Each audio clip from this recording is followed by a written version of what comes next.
Ada di antara orang ya, ketika Allah kasih dia nikmat berupa nama besar dan sebagainya, dia merasa itu dari dia.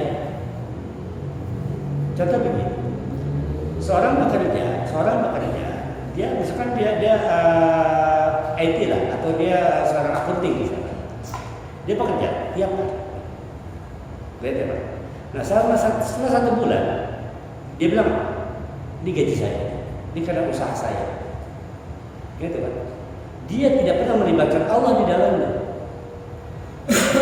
Ini yang dimaksud, dia merasa Allah sedang memuliakan dia. Dengan kehebatan dia punya, dengan kemuliaan dia punya, dia bisa begitu. Padahal itu Allah yang melibatkan, Allah yang ngasih. Coba andaikan Allah ambil sedikit matanya, penglihatannya, bisa nggak kita katakan? Itu nggak pernah kepikir kayaknya. Ketika dia baca ini, Allah kasih, dia merasa bahwa Allah itu sedang sayang sama dia.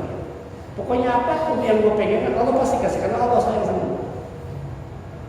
Jadi dia merasa bahwa apapun yang dia miliki itu karena Allah itu sayang sama dia.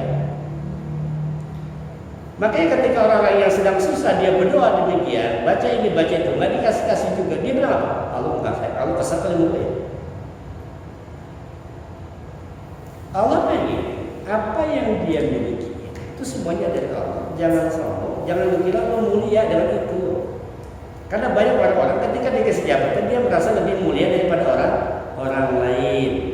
Ketika dia dikasih gelar A, gelar B, dia merasa orang itu adalah orang yang hina, kastanya lebih tinggi. Allah tuh nggak pengen yang seperti itu. Ketika dia kasih harta besar, harta yang banyak, dia akhirnya mengucilkan orang-orang miskin. Dia hanya berintimidasi kepada orang-orang lain. Itu yang Allah nggak pengen. Gitu loh. Karena dia merasa semua yang dia dapatkan hasil usahanya, kan Allah sayang sama dia, orang lain nggak sayang sama dia. Makanya lu kalau doa nggak bakal dikabul. Lu kalau baca ini nggak bakal lu mah, baca salat nggak bakal kaya lu mah. Betul gua nih, kan gua keturunan ini, kan gua bisa ini. Itu maksudnya. Sikap menyombongkan diri seolah-olah yang dia dapatkan itu adalah karena Allah sayang sama dia. Dia nggak sadar bahwa yang dia miliki itu adalah sebenarnya ujian. Itu bukan hadiah dari Allah.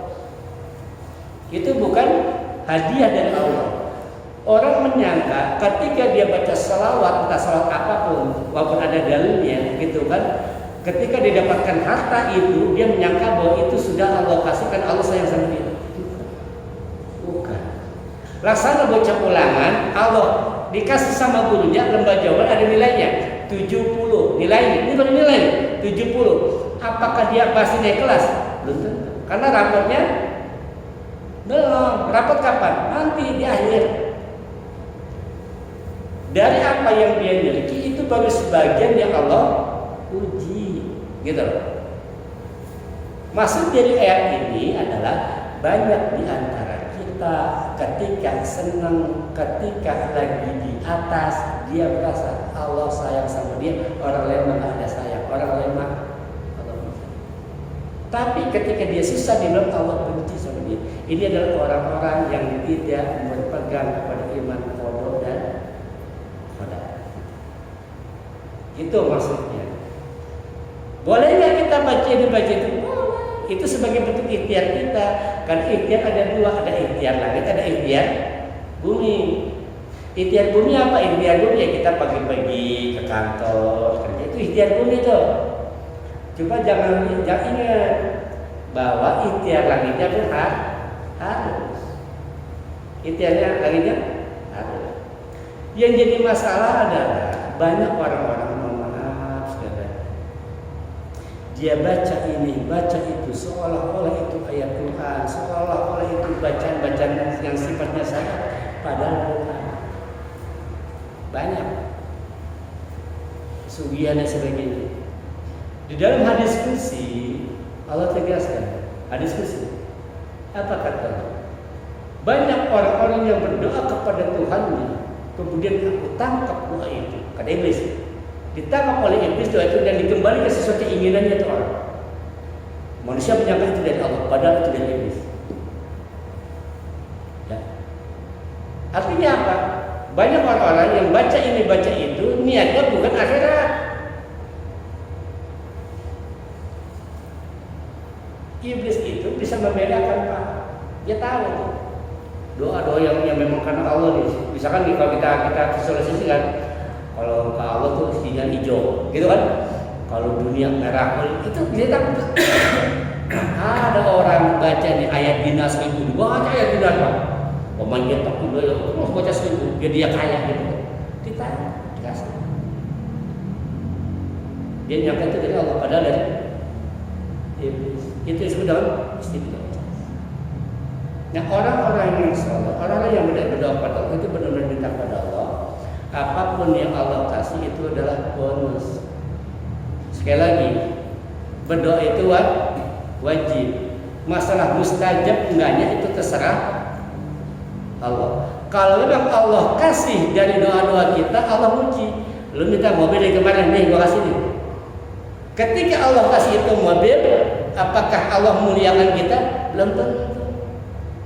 Boleh bilang jangan punya mobil dulu, kata Allah. Lu ngotot nih, gua kasih mobil nih, kata Allah gitu.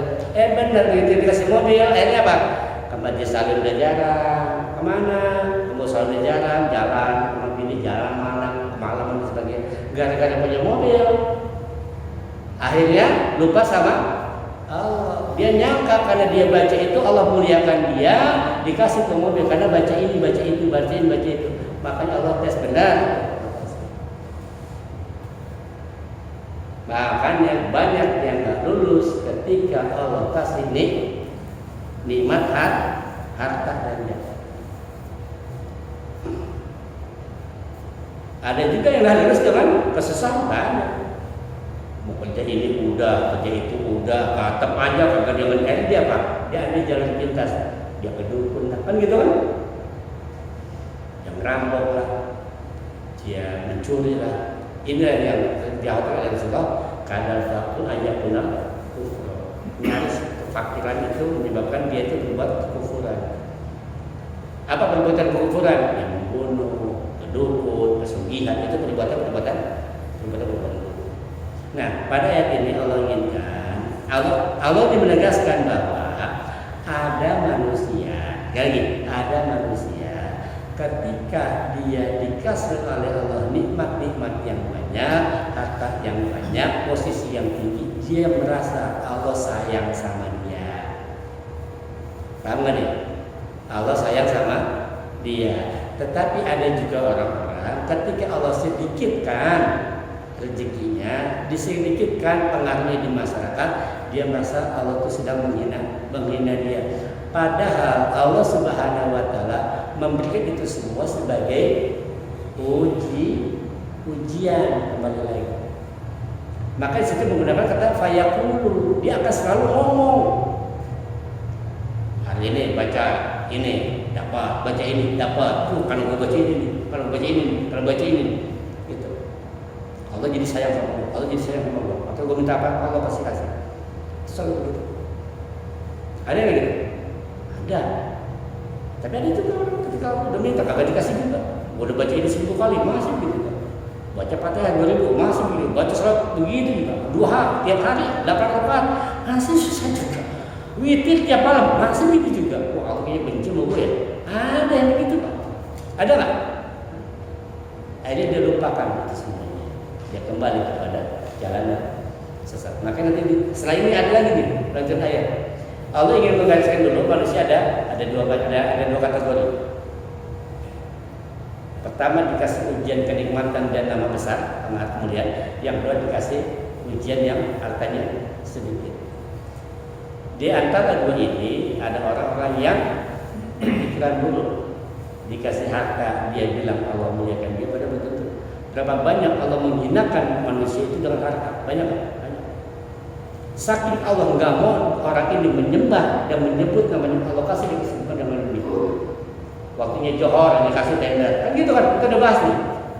Waktunya asar dia kasih proyek, waktunya maghrib dia kasih sibuk di jalanan lagi meeting. Itu Allah kasih harta itu semuanya. Dia bilang apa? Karena Allah nggak pengen anak ini disebutkan orang itu. Istidrak. Dia nyangkanya Allah sayang sama wah ya. Bapak saya ini. Lagi malah ada orang-orang yang merasa diistimewakan oleh Allah karena nasab. Ini kembali lagi kemuliaan itu yang dia dapatkan seolah-olah Allah sayang sama dia. Padahal itu semuanya adalah baik. Terakhir, cukup ya. Ya, baik saja. Insyaallah mudah-mudahan ada manfaatnya.